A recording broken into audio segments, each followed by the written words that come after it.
Ahí está. Bueno, en primer lugar vamos a hablar de la organización del Estado argentino y vamos a poner algunas fechas importantes, ¿sí? La conquista por parte de los europeos de este territorio se dio en conjunto con la conquista del resto del territorio americano, ¿sí? A partir de 1500 en adelante ya esta zona había sido explorada, había sido descubierta, ¿sí? Sabemos que nosotros como americanos no estamos de acuerdo con la visión del descubrimiento de América, porque aquí había ya personas, había civilizaciones, había imperios, había formaciones estatales, había pueblos en diferentes tipos de desarrollo, con diferentes tipos de organización. Entonces, no podemos hablar de un descubrimiento del mundo, ¿sí? De este nuevo mundo, sino más bien una apropiación desde el mundo europeo del mundo americano.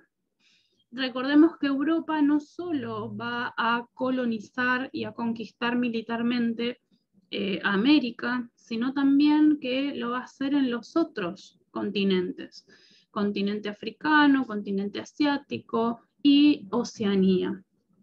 No porque tengan una excesiva superioridad, ¿sí? Tampoco porque sean más en número, sino porque justamente la visión europea consistía en asignarle lo bueno, ¿sí? A quien más pueda conquistar territorios para la corona, ¿sí? Entonces era lógico dentro de esa cosmovisión del mundo que toda la gente se lanzara a la conquista del mundo, sobre todo los llamados segundones, ¿sí? Los hijos ilegítimos, los tercer, cuarto hijo de una familia noble que no podía, digamos, aspirar a ningún cargo importante en Europa. Esas personas venían a los territorios conquistados para intentar hacerse un nombre propio, ¿sí? Así que el territorio argentino, lo que después fue el territorio argentino y empezó siendo parte del virreinato del Perú, después fue virreinato del Río de la Plata y después fue Provincias Unidas del Río de la Plata, ese territorio ya estaba siendo explorado en torno a 1550. ¿Sí? Buenos Aires va a tener dos fundaciones específicamente. La primera va a ser abandonada justamente por la bravura, vamos a decirlo así, de los indígenas que habitaban esta zona, que no estaban obviamente a favor de la instalación de los europeos en esta zona. Entonces, esa fundación de Buenos Aires fue abandonada y tiempo después se realizó la segunda y definitiva fundación de Buenos Aires, ya con establecimiento militar y con otro tipo de fuertes, ¿sí? La ciudad evidentemente estaba muy alejada de lo que era el resto del territorio del virreinato, ¿sí? Y si nosotros vemos un mapa, espérenme que lo busco, vamos a poner uno que se vea medianamente lindo, ¿sí? En colores, donde nosotros podamos entender sobre todo la parte de la formación del virreinato del Río de la Plata. Fíjense acá, en este primero, tenemos tres grandes divisiones aquí. Esto fue antes de las reformas borbónicas, a fines del 1700. Tenemos el virreinato de Nueva España, ven, que llega casi hasta Panamá. Tenemos gran parte de Estados Unidos, todo lo que es México, gran parte de América Central, la parte de las Antillas, ¿sí? Las islas mayores y menores que hay en el Mar Caribe. Y en el territorio sur tenemos el Virreinato del Perú, con capital en Lima, y la Capitanía General de Chile, con capital en San Juan, ¿sí? Hoy San Juan, conocemos todos, territorio argentino. Ahora, La distancia entre Lima y Buenos Aires, acá está Buenos Aires, evidentemente es una distancia bastante grande, ¿sí? Y esta falta de organización, además de la falta de haber podido, digamos, tener una red de envío de noticias, ¿sí? Recuerden que acá estamos hablando de una época en donde no había electricidad directamente, por lo tanto, si no había electricidad, menos había internet, no había teléfono, el telégrafo todavía no existía. Entonces las comunicaciones eran por escrito, en una carta, y todavía no había trenes tampoco, así que todo se tenía que hacer a caballo o, en su defecto, algún tipo de animal que sea capaz de caminar en terreno montañoso, ¿sí? Llama, alpaca, burro, mula, etc. Entre Lima y Buenos Aires, más o menos se tardaba unos 2 meses en poder hacer este camino. Así que imagínate si había algún tipo de urgencia. Era muchísimo la distancia en una época en donde no teníamos facilidad en las comunicaciones. Entonces se decidió dividir estos territorios, ¿sí? A este otro mapa que estaba al principio, ¿sí? Dividiendo y creando también nuevos virreinatos. Nueva España, seguimos en la misma, Nueva Granada, Virreinato del Perú, que queda muy pequeño en comparación de lo que era antes, Virreinato del Río de la Plata, con la colonia de Sacramento en manos portuguesas, ¿sí? El Virreinato del Brasil, que después se va a llamar Imperio del Brasil, conquistado por Portugal, y la Capitanía General de Chile. Ahora, fíjate en el sur de nuestro país. El sur tiene como un corte abrupto y no está integrado aquí en el territorio nacional. Y la última clase que nos juntamos, habíamos visto que para formar un Estado, nosotros necesitamos varias cosas. Necesitamos, en primer lugar, un sentido de nación.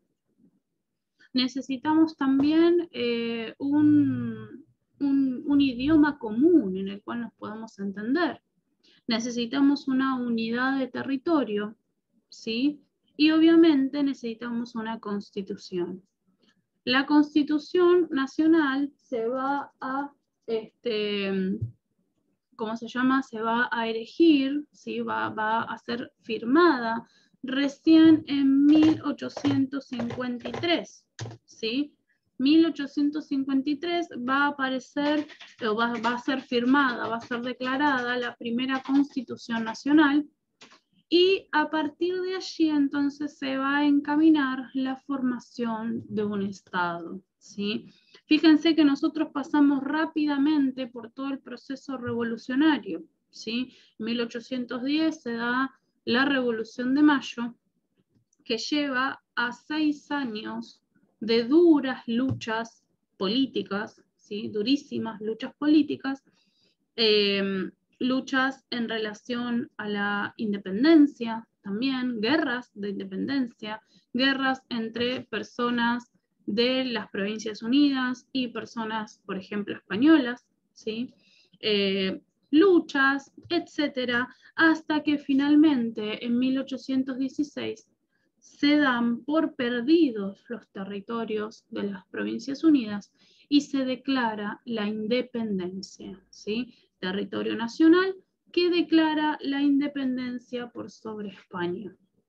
¿Hasta acá alguno tiene alguna duda? ¿Algo que necesite preguntar? Un recorrido, o sea, estamos así, ¿no? Metiendo mucho en poco tiempo, pero tenemos la tranquilidad de que esto sí lo vieron en la escuela, lo vieron con los profes de historia, así que, digamos, tenemos un poquito más de libertad. Pero ahora bien, llegamos a 1853, la fecha que yo te puse en comentarios recién. Había que formar el territorio nacional. Había que dar una moneda única, ¿sí? Había que intentar hacer de todo esto, de toda esta salsa que era el país, ¿sí? O el pedazo de país que todavía se consideraba Provincias Unidas, había que hacerlo una nación. Una nación. Y se van a dar 3 procesos acumulativos, ¿sí? 3 procesos que van a cambiar para siempre, quizás, la historia de nuestro país. El primer proceso, lo voy a anotar acá para que ustedes lo tengan presente, es la conquista del desierto. Conquista del desierto para lograr la unificación nacional. ¿Sí? Ese es el primero. Necesitamos ser solamente un territorio. ¿Y de qué manera lo vamos a hacer? Lo vamos a hacer conquistando el desierto de la Patagonia y por lo tanto conquistando a las personas que vivan en ese territorio. La segunda gran cosa que nos va a ayudar, ¿sí?, para formar esta nación va a ser la masiva inmigración, ¿sí?, inmigración europea, ¿sí?, que va a ingresar a nuestro país a partir de 1870 hasta aproximadamente 1960. O sea, va a haber un siglo entero de llegada masiva de inmigrantes, obviamente con oleadas, ¿sí? La oleada del centenario es muy importante, la oleada de 1880 también, y la oleada posguerra, después de 1945, van a ser una de las grandes más importantes. La tercera, que también nosotros vimos un poquito en una clase presencial que tuvimos en la escuela, pero que acá lo vamos a analizar quizás con un poco más de detalle, es el sistema educativo, ¿sí? Educativo. Estas 3 áreas van a ser áreas esenciales para poder dictaminar que somos un Estado-nación, ¿sí? Que vamos a poder ser un Estado. Sin estas 3 cosas que pasaron, quizás la Argentina tarde o temprano hubiese podido tener esos territorios y no hubiesen podido, no hubiesen tenido, digamos, que matar y hacer sufrir a tantas personas, ¿sí? Recordemos que detrás de todo esto está la propuesta liberal de la formación del Estado, el pensamiento liberal que fue base para la declaración de la independencia, también va a ser base para la construcción de la dicotomía civilización o barbarie, ¿sí? O somos civilizados o somos bárbaros, o somos civilizados o somos indígenas, ¿sí? O somos blancos o nos juntamos con los negros. Esas dicotomías, ¿sí?, esos dos polos que se van a pelear entre sí, va a ser parte también de la historiografía liberal que nos va a marcar a nosotros, ¿sí?, un parteagua demasiado grande. Ustedes fíjense que hasta el día de hoy nosotros encontramos en los medios de comunicación, hablamos de la grieta, ¿no? Hablamos de las separaciones, hablamos de las peleas políticas, ¿sí? Y todo esto evidentemente tiene un origen, no nació de la nada.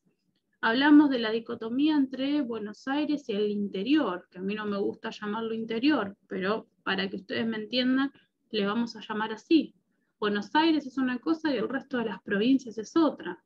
Hablamos de las dicotomías entre capital y provincia de Buenos Aires, ¿sí? Y estamos tan cerca que nos tomamos un colectivo y ya podemos llegar a la ciudad, sin embargo no es lo mismo. Entonces, todas estas dicotomías, el inmigrante contra el nacional, ¿sí?, el rico contra el pobre, el oligárquico, ¿sí?, contra el popular.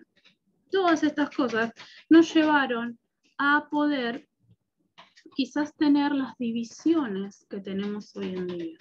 Vamos a empezar a ver el primer punto hasta donde lleguemos, ¿sí? En un poquito más de detalle vamos a ver la conquista del desierto, ¿sí? Hay un montón de videos que ustedes pueden ver en internet sobre la conquista del desierto, pero nosotros nos vamos a quedar con uno que intenta hacerlo quizás un poco más dinámico, ¿sí? Y nos permite, digamos, entender un poquito más qué es lo que sucede acá. Vamos a abrir. Yo me voy a mutear un segundo. Espera, termino de decir, me muteo un segundo y vemos entonces la conquista. Les pido que si tienen su carpeta o algo para anotar ahí, por favor tomen un poco de nota del video que vamos a ver ahora, los detalles importantes. ¿Okay? Durante la década de 1870, en la Argentina había flor de bondi, para variar. El país terminaba su guerra con el Paraguay en una situación delicada que algunos caudillos aprovecharon para hacer algún golpecito militar y cortarse solos, como López Jordán en Entre Ríos o Carlos Tejedor en la provincia de Buenos Aires. En 1874, Nicolás Avellaneda fue elegido presidente y como Bartolomé Mitre quedó con la sangre en el ojo, organizó una milicia civil en Buenos Aires para impedir que asuma. Todo muy sereno. Y es que los porteños no querían a Avellaneda, un malestar agravado por su política de austeridad provocada por contraer demasiada deuda externa. Además de esto, los pueblos originarios habían vuelto a organizar grandes malones para robar ganado, secuestrar mujeres e incendiar pueblos a lo pavote. En la sociedad rural estaban tipo, estos indios roban todo, así no se puede vivir, es un horror. La idea de Alsina era convivir con los nativos y llegó a firmar un tratado de paz con el cacique Juan José Catriel, aunque Catriel se olvidó del tratado y atacó un par de pueblos en el sur de Buenos Aires junto a Manuel Namuncurá. Así fue que Adolfo Alsina ideó un plan para extender y poblar la frontera sur de Buenos Aires. Para eso metió fortines, líneas telegráficas y una gran fosa. Pero esto no alcanzó para frenar a los malones. Alsina murió en 1877 y no llegó a completar su plan. Así que Avellaneda lo reemplazó por el joven e intrépido Julio Argentino Roca, alias El Zorro, quien peleó en la Guerra del Paraguay y en cuanta trifulca se encontrara. Alsina fue tipo, Julio, ¿qué hacemos con estos tipos? Y Roca fue tipo, ya fue, vamos a hacerlos mierda todos. Para Roca, los indios tenían tres opciones. Se asimilaban, se rendían o eran boleta. Pero Roca no esperó demasiado a que los nativos se decidieran a ver qué querían hacer y organizó una serie de campañas militares con el objetivo de aniquilar a las tribus rebeldes de la región de Puel Mapu. Los indios no estaban preparados para resistir un ejército moderno como el de Roca, así que no les costó mucho hacerse con la Patagonia y arrestar a miles de nativos. Toda esta campaña aumentó mucho la popularidad de Roca, que fue electo como presidente de todos los argentines blanques. Al conquistar la Patagonia, Roca le ganó de mano a los chilenos, quienes reclamaban el sur del cono sur como territorio chileno. El ejército argentino capturó unos 14.000 indígenas, que fueron inmediatamente integrados a la sociedad. No, mentira. Primero se los separó por sexo para evitar que procrearan. Luego fueron obligados a viajar miles de kilómetros a pie hasta Buenos Aires y fueron encerrados en campos de concentración. A Buenos Aires llegaron vivos unos 3.000 nativos. En la ciudad fueron obligados a desfilar encadenados a modo de exhibición. Al tiempo se organizó una feria de entrega de indios, en la que se regalaban mujeres y niños como servidumbre forzada para las familias de la alta sociedad argentina. La mayoría de los nativos hombres murieron prisioneros en la isla Martín García o como esclavos de diferentes familias patricias, ingenios de azúcar, etc. Las tierras entregadas a los indios que colaboraron con el ejército argentino eran casi estériles o estaban demasiado alejadas de las zonas más fértiles de la Patagonia. El informe final del ejército sobre la campaña del desierto termina con estas palabras: la superioridad intelectual, la actividad y la ilustración son los mejores títulos para el dominio de las tierras nuevas. Precisamente, al amparo de estos principios, se han quitado estas a la raza estéril que las ocupaba. no todo el mundo quedó contento con la conquista del desierto. Ahí vamos a ver nosotros, ¿sí? En esta clase, sí, se les pide obviamente disculpas por las palabras groseras que pueda tener el video, pero en general es un buen video que nos muestra, más allá de las malas palabras que puede utilizar el autor, nos muestra que la conquista del desierto fue un plan sistemático, organizado, ¿sí? Para sacarle la Patagonia a diversas tribus de indígenas que ahí el informe final las denomina como razas estériles, ¿sí? Lo que se hizo con la Patagonia no es tan difundido, no es tan condenado quizás como otros genocidios a lo largo o etnocidios a lo largo de la historia del mundo. Si nosotros nos ponemos a pensar, encontramos lamentablemente un país que se organizó, como decía ahí muy bien el video, organizado e integrado de toda la nación blanca, arremetiendo los derechos de quienes no poseían ese origen étnico, ¿sí? Y es re loco pensar que después de 500 años casi de conquista europea por sobre los territorios americanos, muchas veces seguimos haciendo esas mismas divisiones. Muchas veces ponemos apodos, el negro, el indio, el lo otro, ¿sí?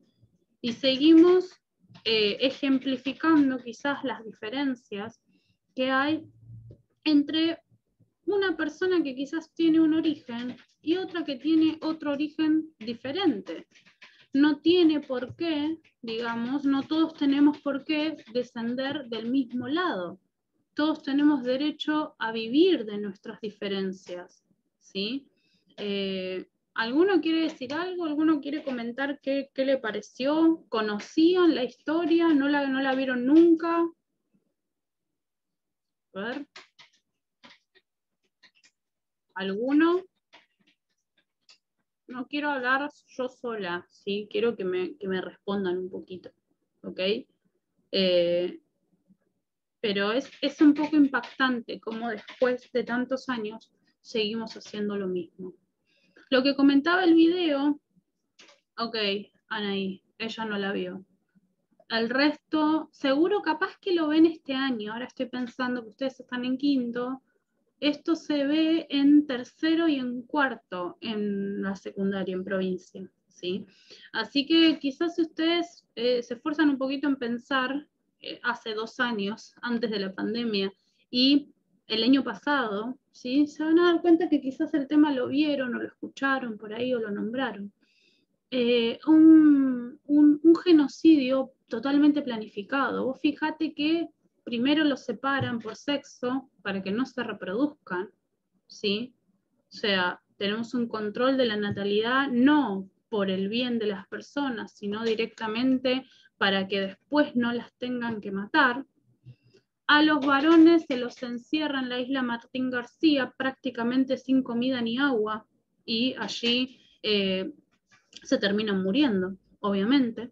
Las mujeres y los niños son entregadas como sirvientes, ¿sí? Recordá que no hay esclavitud a partir de 1853 en el territorio nacional, sin embargo sí hay reducción a la servidumbre. Entonces, ¿qué diferencia hay? La verdad es que no encontramos ninguna diferencia, ¿sí? Las dos cosas son prácticamente lo mismo porque a estas personas se las obliga a trabajar en las casas de otros y no se les da ningún tipo de salario, ¿sí? A los niños, a estas mujeres, ¿sí? Y se integran todo ese grandísimo territorio que es la Patagonia al digamos, país-nación que se está formando. Ahora bien, evidentemente alguien tenía que ocupar esas tierras, ¿sí? Alguien tenía que ocupar esas nuevas tierras que se les había sacado a los indígenas. ¿sí? Y entonces se da el gran proceso de inmigración masiva, ¿sí? De personas blancas específicamente, de personas de Europa del Este. Acá tenemos algunos, ¿sí? Que estas también están en todos los libros y en todas partes. Si ustedes se fijan un poquito, vemos personas blancas, ¿sí? Llegando a lo que se llamaba todavía el Nuevo Mundo, ¿sí? El tema de hacerse la América.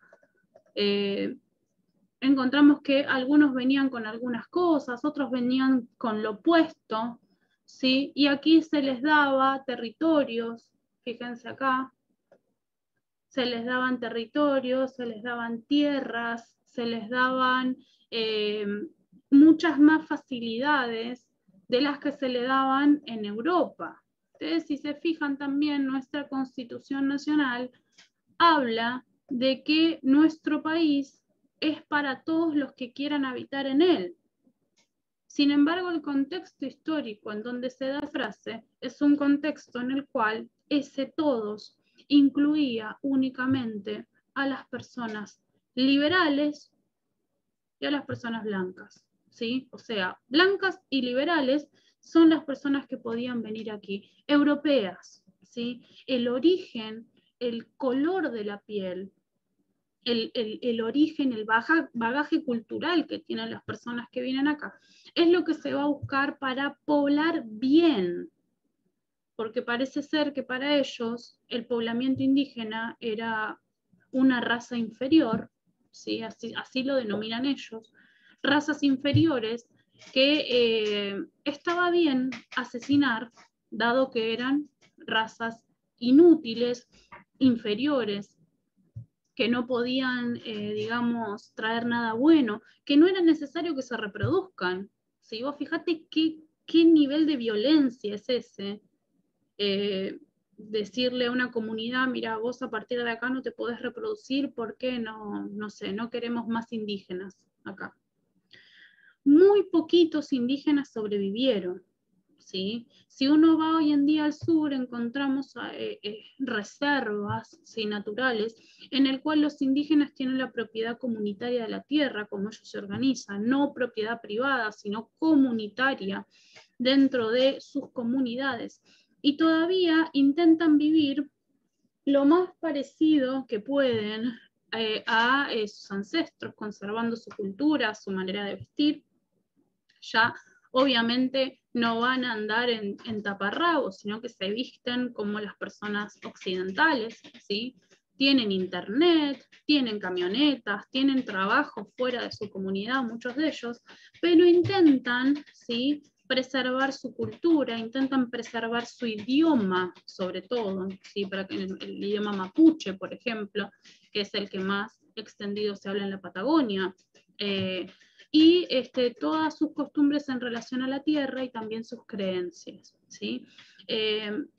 Quedan no al nivel que había antes de esta matanza sistemática, pero todavía en nuestro sur quedan reservorios de estas personas que son en realidad los verdaderos, las verdaderas personas que habitaban ese territorio antes de la llegada masiva de los inmigrantes, ¿sí?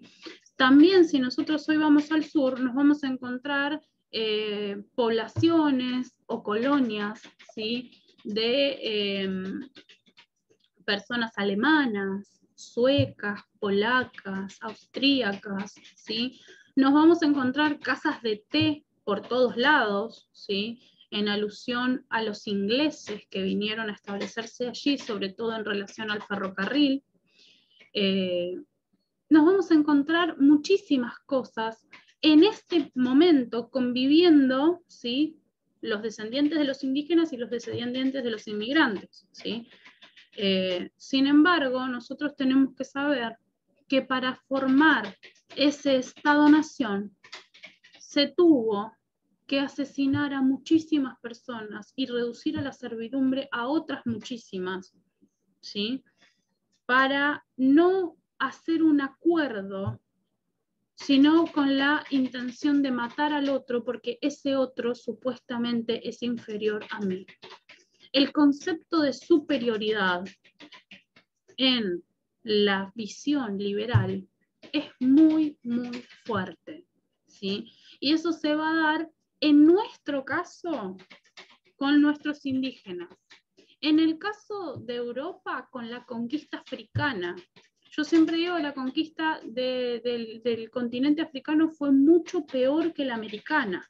O sea, si la nuestra es horrible, imagínate lo que fue África.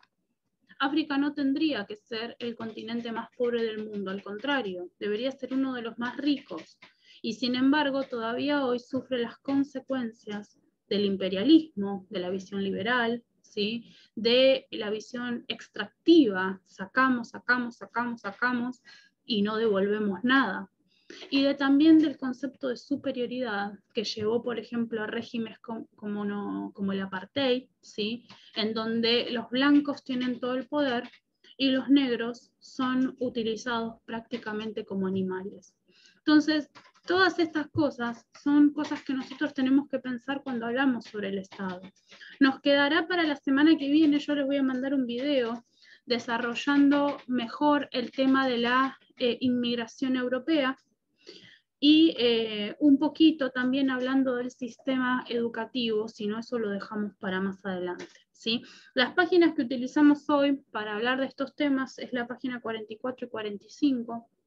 Yo ahora que termine la hora voy a subir el archivo para los que no estuvieron. ¿Alguno necesita preguntar algo? ¿Tiene alguna duda? ¿Le quedó alguna cosa colgada con lo que vimos hoy? ¿Mm? ¿Todos vivos? No, pero Ok, bien, esperen que dejamos de grabar.